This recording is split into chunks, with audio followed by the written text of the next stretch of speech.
One Gopher was named to the top 100 players of 2023 for college football, and why this defense can remain a top tier unit in 2023. Hey, you are Locked On Golden Gophers. No matter what we're going to do here, we're just going to keep rowing. Your daily podcast on the Minnesota Golden Gophers. However it turns out, we're just going to keep rowing. Part of the Locked On Podcast Network. Your team every day. We're just going to keep rowing, and keep rowing.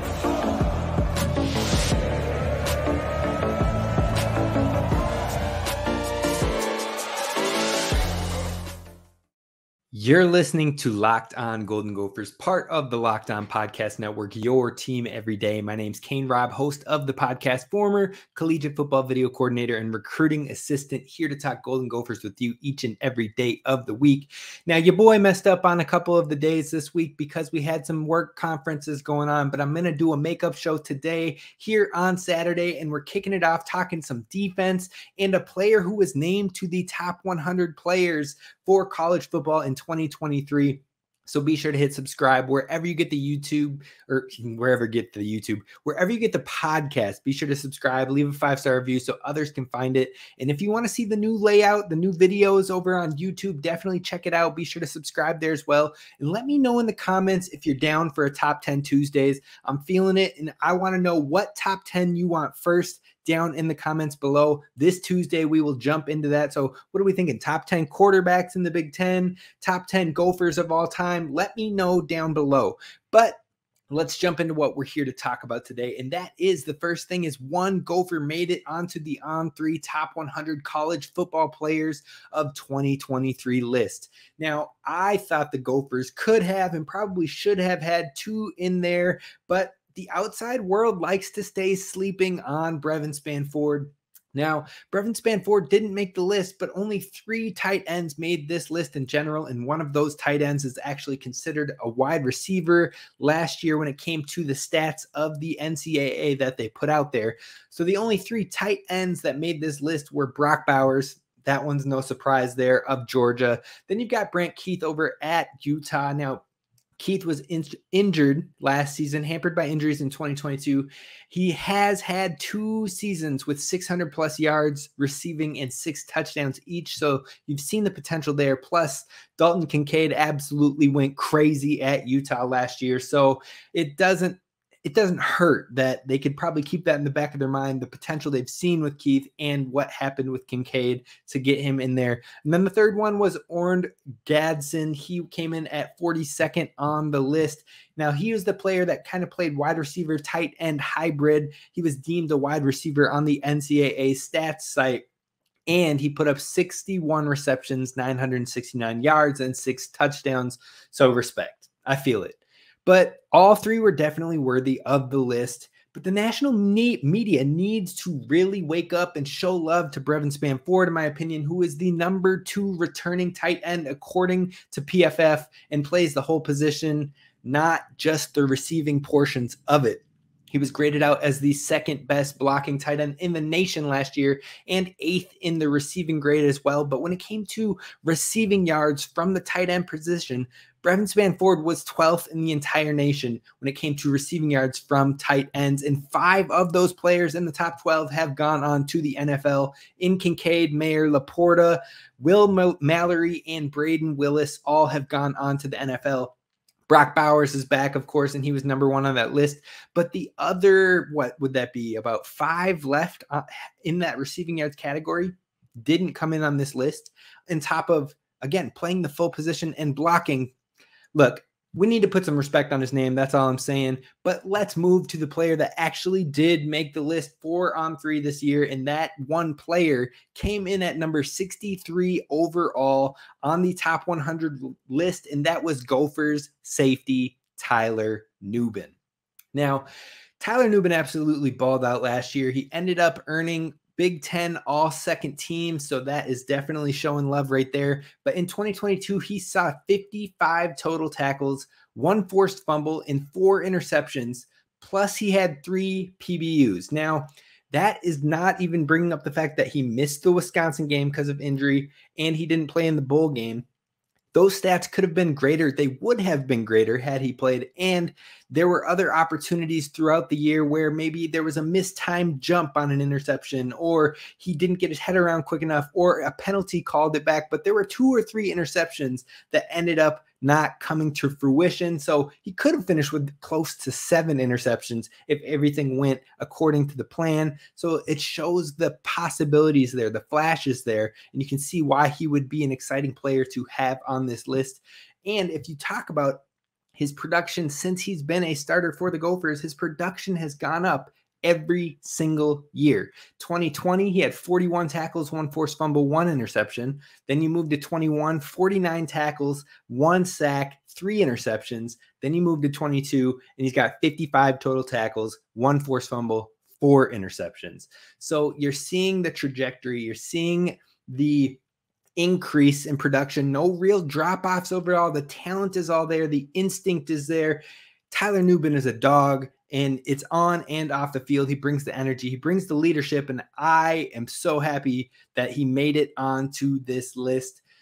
But when it comes to Tyler Nubin, what's still left on the table? Because he is coming back for 2023, and clearly the sky is the limit for this guy who comes in on the top 100. But what could it look like next season, and how could he help build that NFL stock for this likely future NFL pick? That is what we are going to talk about coming up next. First, I want to talk to you about our friends over at Bird Dogs. Now, Bird Dogs is a new friend of the show. They are hooking us up with some quality shorts, quality pants, and it's the summertime, folks. So it is time to get you a nice pair of shorts that have great fit. They're very comfortable and they're versatile. Now, I am saying this and doing this show currently in my Bird Dogs. I couldn't believe it was this true. I mean, I've played golf in them. I have now gone to work in them, and now I'm just chilling around the house in shorts that look more maybe formal or more casual formal. They look nice. You can wear them to work, throw on a polo, throw on a jersey, which I'm about to do later this afternoon as I go out, and it works with it all. And on top of it, it's actually comfortable. They've got stretchy fabric that makes my legs look great. And on top of that, they fit nicely. It's not overly baggy in any areas. It doesn't ride up or anything like that. So I would definitely recommend you go to Bird Dogs and get yourself a pair. And you can go over to birddogs.com/lockedoncollege today and get yourself some. It's well worth the money. I promise you that. But on top of that, if you go to birddogs.com/lockedoncollege and you enter promo code LOCKEDONCollege, you'll get a free custom Bird Dogs Yeti style tumbler with every order. Go hook it up, go treat yourself right, and I promise you will not regret this one. Take it from me, Kane Rob, over at Locked On Golden Gophers. Now, Gophers fans, thank you so much for listening to Locked On Golden Gophers and making us your first listen when it comes to Gophers daily sports.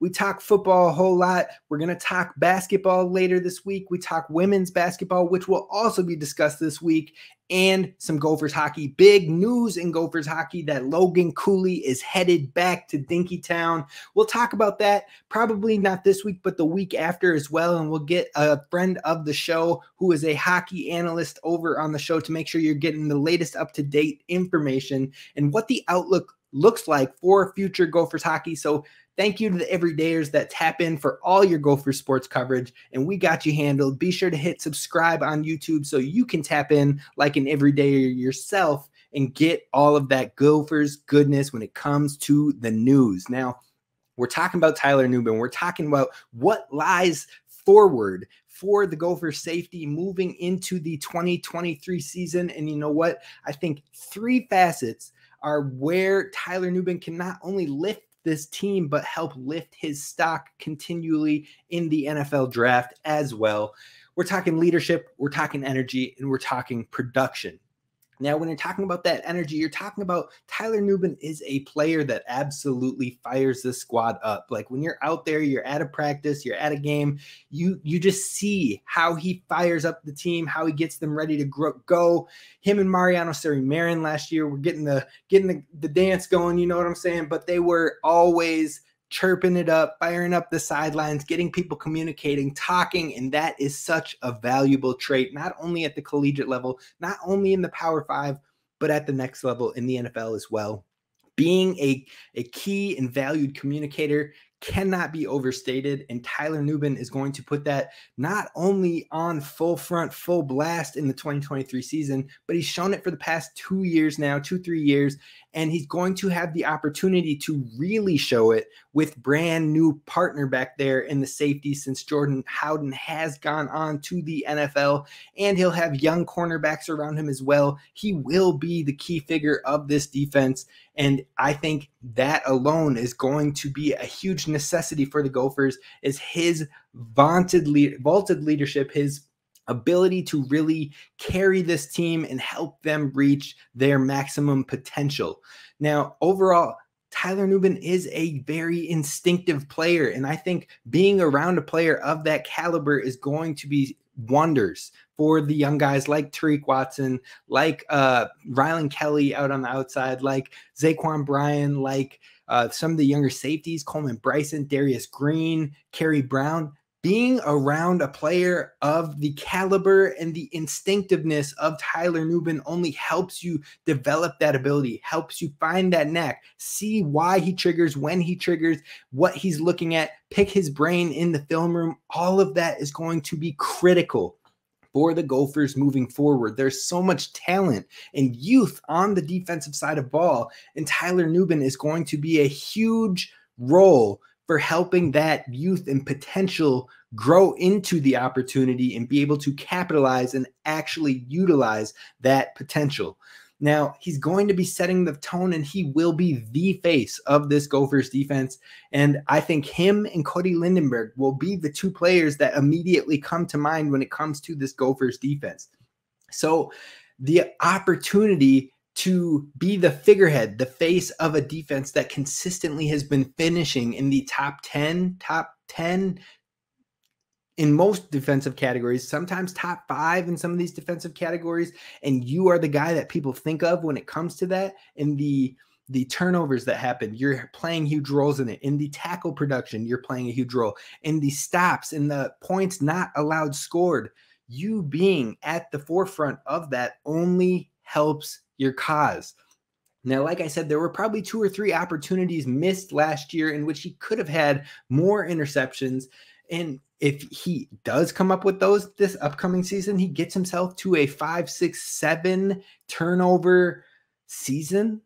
That is massive for any defensive back, but then also to have that trajectory of consistently generating turnovers. You're talking 3 interceptions one year, 4 interceptions one year, and then you can get another 4, 5, 6, 7 turnovers in this upcoming season. It just shows the type of playmaker that you are overall and how you can be a difference maker and a game changer at that safety position, which is absolutely needed in the NFL. The instinctiveness, the game-changing plays, and leadership. Those are huge at the next level. He's going to have the opportunity to put all of those fully demonstrated in the 2023 season. And I haven't even brought up one of the best aspects of his game, which is his coverage at the collegiate level. In fact, he has been great in coverage.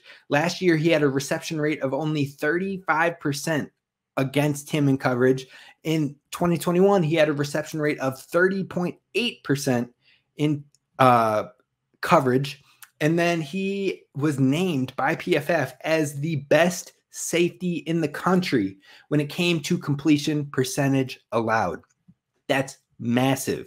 So you're showing coverage skills, you're showing leadership, you're showing the instinctiveness and the game-changing plays ability with the turnovers and whatnot. That is absolutely what you look for in an NFL defensive back. So if he can continue to produce in those areas, we will more than likely be able to see his name or hear his name on early day 2 or maybe even day 1. In fact, Dane Brugler over at The Athletic is a top draft analyst for The Athletic, and he already has Tyler Nubin going day one in his way too early 2024 mock draft for the NFL. Now, Tyler Nubin has worked his way up consistently as a redshirt freshman to an all Big Ten honorable mention to a bowl MVP to a Big Ten second team last season. I'm going to bet more than anything that he's shooting for Big Ten first team, All-American, and whatnot next season, and it is attainable. So you best believe the work is not done. He's going to push to get his name into that first team conversation in a conference that sees defensive backs go day one very often in the NFL draft. But it's not just Tyler Nubin in 2023, but the whole defense that will remain or look to remain to have high expectations. So to close out the show, we're going to discuss how the Gophers defense has looked over the past 3 full seasons and what makes them special under Coach Rossi, and if they can remain in that upper echelon in the 2023 season. That's what's coming up next. All right, Gophers fans, we are closing this one up with the Minnesota defense as a whole, and can they finish in that top 10, top 15 upper echelon of defenses once again for the 3rd straight year. Now, in the last 3 full seasons, Joe Rossi has really changed the chemical makeup of Minnesota and how they are seen defensively, and yet it still kind of feels like they're underrated. I mean, I have been shocked but extremely thankful, and you should be too, that Coach Rossi has not been poached by another school or another program to be a head coach elsewhere. If you look at what he has done with this Gophers defense, it is truly something special. He took over as the defensive coordinator fully starting in the 2019 season, and although the offense was probably given the most love that season with Tyler Johnson, Rashad Bateman, Tanner Morgan all balling out that season, the defense was still very, very solid in that year. They were 35th in the nation in points allowed, so still in that upper part of the entire country, 12th in passing yards allowed, 28th in rushing yards allowed, 14th in total yards allowed, and 23rd in opponent first downs given up. So they were up in that top 30 in almost all of those categories. And they were 34th in FEI rating, which is the opponent adjusted possession efficiency data representing the per possession scoring advantage a team would be expected to have on a neutral field. So it helps you really hone in on a team playing on a neutral field and the advantage that is expected there. They were 34th when it came to that rating in the country on defense. Now, all of that was just flashes. It was just flashes of what could be an elite unit. Now, you go to the next year, of course, the COVID year, that's kind of wrecked shop for Minnesota across the board. But following that, in the 2021 and 2022 seasons, Minnesota finished as a top 10 unit in the nation defensively. In 2021, they were 9th in the nation in points allowed, 10th in pass yards allowed, 9th in rush yards allowed, 4th in total yards allowed, and 5th in opponent first downs given up, 19th in that FEI rating. And you would think, okay, well, they peaked. They had a great year. They did what they could. They had guys go to the NFL, and it was a one-year wonder. But nah, they doubled down in 2022, 4th in the nation in points allowed, 8th in pass yards allowed, 15th in rush yards allowed, 5th in total yards allowed, 6th in opponent first downs given up, and 18th in the FEI rating. Now, in 2022, Minnesota also finished tied for 4th in the nation in third down defense, to allowing only 27.9% completions. Only Marshall, Georgia, and Oklahoma State finished higher than the Gophers. Now, yes, there's been their departures last season. You've got Mariano Sori-Marin leaving, T-Time left, Howden left, Thomas Rush left. But there were a lot of departures the year prior as well, like Justice Harris, like Esezia Tomewu, like Boye Mafe. There's going to be departures each and every year. But the Gophers have leaders like Nubin coming back, like Cody Lindenberg coming back, who are both extremely explosive playmakers, and they're dynamic players. They have returners with a lot of experience as well, like Justin Wally, like Kyler Baugh, like Jod Joyner, who absolutely lit it up when it came to pressures. Now, if he can capitalize on some of those pressures next year, if Justin Wally can bring down maybe 1 or 2 more turnovers, if Kyler Bach can help generate more interior pressure, and then you've got the young guys that I haven't even brought up yet, it comes down to that youth and if they can step up, because the talent is there. It's just a matter of, can you bring it out and on the field when it matters? You've got guys like Darius Green, Coleman Bryson, Devin Eastern, Devin Williams, Anthony Smith. All of these guys could be huge players for the Gophers next season. And then you've got transfers like Jack Henderson and others that are promising. You've got the true freshmen of next year that could jump in and show out from the jump. The real reason behind it all, with all of that talent, with all of the youth in there, the reason that I really do believe that this squad can make it happen, though, is Joe Rossi. Because Joe Rossi doesn't make the players fit his system. He builds the system to his players and personnel. He doesn't do the square peg in a round hole and trying to make it happen. He looks and analyzes at the pieces he has, the players he has, the skill set he has on this team, and he helps to emphasize that and help them play to their strengths. And we saw that firsthand. 2021, you're looking at a team that created pressures, that had sacks, that had the edge in Esezi Otomewu and Boye Mafe, creating crazy pressure on the quarterbacks and not really turning the ball over very much as far as getting turnovers into their hands. Getting turnovers was a goal of 2022. And they did that. They generated turnovers, but they didn't have that same pressure coming from the defensive line. But they had great coverage. They had the no-fly zone. They had great defensive backs and high-level speed on the field. So we're going to see a different type of defense in 2023 catered to that team and catered to those players. But Joe Rossi has shown that he can make it happen with each group that he works with. And on top of that, you've got great coaching chemistry in there with Coach Collins back. But then you've also got Coach Debo in there. You've got Coach Monroe in there. And they already have chemistry and a relationship built with Coach Rossi and this defensive staff. So I really, truly believe that the Gophers will still be up in that higher tier when it comes to the 2023 season. He's going to have this thing run based on the talent we have and their abilities. And we saw that the change in strengths over the course of the past few years. So this defense, again, will look way different in 2023, but we have the right defensive coach heading it up to keep it in that upper echelon. And you should be looking forward to it next season as well.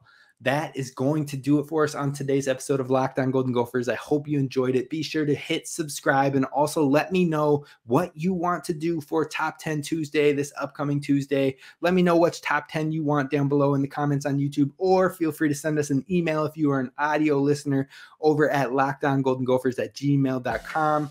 That's going to do it for your boy Kane Rob. This is Kane Rob signing off. I'll see you on Monday, because it's a Saturday show, folks. So I'll see you on Monday, where we're going to talk about the Gophers women's basketball team with Eric of Junior All-Star and talk about all the potential that this roster has heading into the 23 season. I'll see you then. Row the boat, Sky Ma, go Gophers.